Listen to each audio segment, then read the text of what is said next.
रब को लड़ाना। बल्कि अंग्रेजों की मुखबिरी भी की। मुसलमानों ने ही अंग्रेजों के खिलाफ सबसे पहले हथियार उठाए। 1772 में शाह अब्दुल अजीज ने अंग्रेजों के खिलाफ फतवा देते हुए ऐलान किया कि अंग्रेजों की गुलामी हराम है और हर मुसलमान पर फर्ज है कि वो अपने मुल्क और देश की आजादी के लिए खुद को कुर्बान कर दे। 1857 में होने वाले विद्रोह की प्लानिंग एक मुसलमान मौलवी अहमदुल्लाह शाह ने की थी। वो भारत के अकेले इंसान थे जिन पर अंग्रेजों ने 50,000 रुपए का इनाम रखा था। यह रकम इतनी बड़ी थी कि राजा जगन्नाथ ने पैसों की लालच में आकर अहमदुल्लाह शाह की मुखबिरी कर दी और अंग्रेजों ने उन्हें शहीद कर दिया। बहुत कम लोग जानते हैं कि 1857 में शहीद होने वाले 90% लोग मुसलमान थे।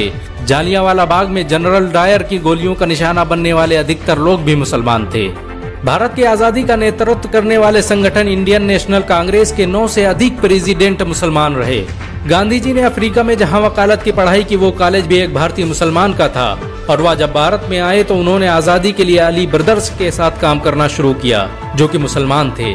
बहुत कम लोग जानते हैं कि 1921 में केरल के मुसलमानों द्वारा अंग्रेजों के खिलाफ लड़ी गई जंग में 3000 से अधिक मुसलमान शहीद हुए थे और 50,000 मुसलमानों के जेल में कैद कर दिया गया था।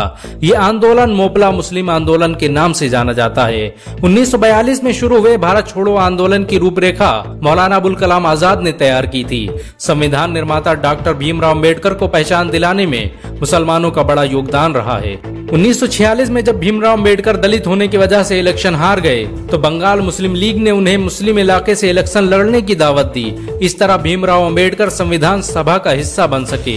अगर मुसलमान भीमराव अम्बेडकर को इलेक्शन न जिताते तो उन्हें कभी भारत के संविधान को लिखने का मौका न मिलता। भारत की आजादी के लिए सबसे ज्यादा लेख, शायरी, गीत और किताबें मुसलमानों ने ही लिखी। अल्लामा इकबाल के जरिए लिखा गया सारे जहां से अच्छा आज पूरे भारत में गाया जाता है। आपको यह जानकर शायद हैरानी होगी कि देश के लिए शहीद होने वाला पहला पत्रकार मौलाना मीर बाकर एक मुसलमान था। भारत की आजादी के लिए मुस्लिम राजाओं और महाराजाओं ने अपने खजाने खोल दिए। कोलकाता के हाजी उस्मान सईद ने अपना सब कुछ भारत की आजादी के लिए कुर्बान कर दिया। हाजी उस्मान की अमीरी का अंदाजा इसी बात से लगाया जा सकता है कि 1920 तक कोलकाता में बनने वाला हर स्कूल और हर बड़ी बिल्डिंग उन्हीं की थी। कोलकाता के पहले सुपर स्टोर कैश बाजार की बुनियाद हाजी सईद ने ही रखी थी, लेकिन बाद में उन्होंने अपनी सारी दौलत देश को दान कर दी और खुद एक किराए के घर में रहने लगे। अमीर हमजा और अब्दुल हबीब यूसुफ मरफानी जैसे मुसलमानों ने अपनी अरबों रुपये की संपत्ति देश की आजादी के लिए कुर्बान कर दी। सुभाष चंद्र बोस द्वारा अफगानिस्तान में स्थापित की गई सरकार में 9 में से 5 मंत्री मुसलमान थे। भारत की आजादी के लिए देश भर में मौजूद मस्जिदों को किलों की तरह इस्तेमाल किया गया। इन मस्जिदों में सुबह शाम हर वक्त भारत की आजादी के लिए ऐलान हुआ करते थे। आजादी के वक्त कोई मस्जिद ऐसी नहीं थी जिसकी दीवारों पर मुसलमानों का खून न लगा हो।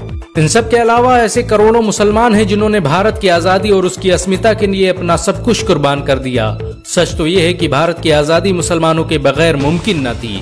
भारत आज भी आजादी के लिए मुसलमानों का एहसानमंद है।